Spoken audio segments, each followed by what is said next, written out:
Well, hi there, little fella. Find all the things on this map, and you'll get a special prize. Oh, what? Wait, what? Where are we now? Is this a movie theater? And what is that? Wanna make out? What the? No. Oh, okay. Do you wanna make out? Sure. This video was a mistake. Alright, so dreams. Dreams are very weird, to say the least. Also, if you're a dumb idiot that has been living under a rock their entire life, which, let's be honest, if you don't know what a dream is, you probably have been, then a dream is basically your brain throwing together a bunch of thoughts, feelings, basically makes a movie out of it. My dreams are weird. Like, I know all dreams are very weird, but mine are weird. Hi, Editor Buddy here. I'd recommend you turn down your volume just a smidge. But mine are weird. I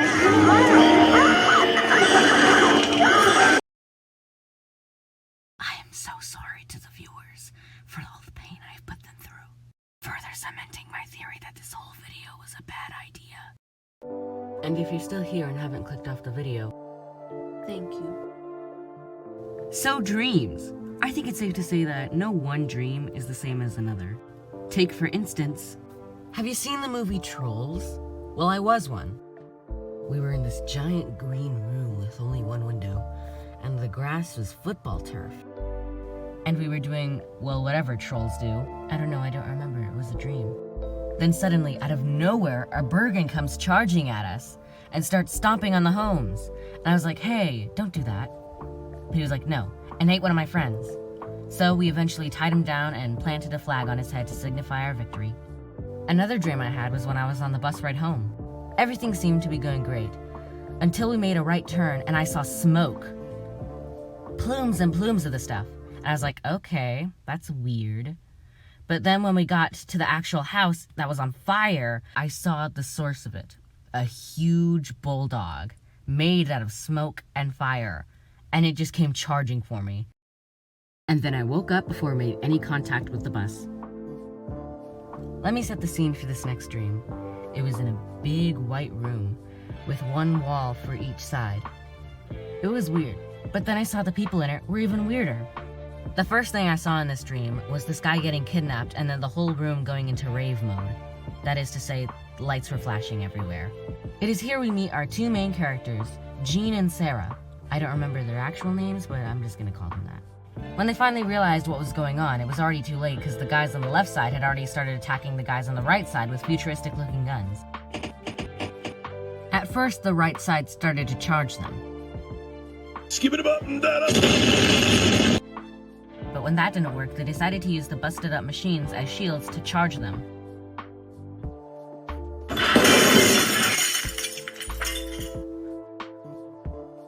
So Sarah and Jean finally confront the kidnappers. But Sarah doesn't make any move to stop them because, surprise, surprise, she's one of the villains. My brain really had me invested in these characters. But anyways, Jean gets into a massive fight with Sarah and ultimately wins. Then she goes to the other side of the room to help the kidnapped guy, then runs him back to the right side of the room where he fiddles with some dials and switches on a busted up machine, and then everything goes back to normal. Sarah is like put away in, I don't know, imaginary prison, and it all has a happy ending. Now let me ask you a question. Have you ever had a dream where you woke up and then went back to sleep that night and continued the dream you had previously? Well, I had one, and here it is. We were at the carnival. It was pretty sweet. I got to go on all the rides, I got to eat as much food as I wanted to, and it was fine, for the most part, until the very end when an explosion or a fire or something sent everyone into shambles. Everyone was running everywhere and I didn't know where to go. And then I passed out from all the stress. I woke up later that night and was walking through the forest when I tripped on a bush and fell down a cliff into this sort of mountain pivot. And down there, wouldn't you know it, was another carnival. It wasn't the same carnival, but I could definitely identify aspects of it that were similar. Anyways, I go over to the concessions and ask for something to eat because I'm hungry, but they refuse because I have no money. So later that night, I just slept on a bench in one of the tents. The next day, I come across this guy named Ron, who's manning the concessions. No, not that Ron. Get your head out of the magical gutter. Anyways, Ron gave me food and let me go on one of the rides. It was then that my friend, let's just call him Rock, came into the carnival. Imagine my delight when one of my best friends came to the carnival with me. I was so overjoyed to see him that I completely forgot about my problem. I only remembered my problem when he was leaving. I told Ron about it, but then he suggested that we go kayaking, which is weird. But did I mention that this pivot connects to the ocean? We got to see bioluminescence, which is just glowy stuff in the water, and dolphins covered in it, which was super cool. When we got back to shore, Ron took his mountain gear, and then we started scaling up the north side of the mountain. And when he got up there, he said, "There's nothing but mountain." And we almost fell, but we caught ourselves and we went back down. We went up the west side, but no sign of a road. We went up the east side, and that's when things started to change. We saw a lush green forest, and as soon as we were about to climb ourselves up there to get over there, I swear to you, this bush had it out for me. We got snagged on the bush and almost fell to our death, but a cop caught my hand and then pulled me up. They said that they had been looking for me for a while, which it had only been a couple of days, but it was nice to know that they were concerned.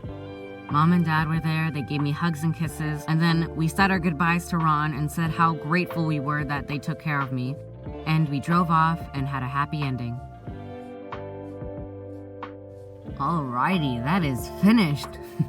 You won't believe how long that took. Well, it's a 6-minute video with 16 frames per second. I think you can get a good idea of how long it took. But I digress. Anyways, a lot of YouTubers seem to put these things at the very end of their videos, so I'm gonna do that too. Thank you all for watching, and I hope you'll stay tuned for what I have next.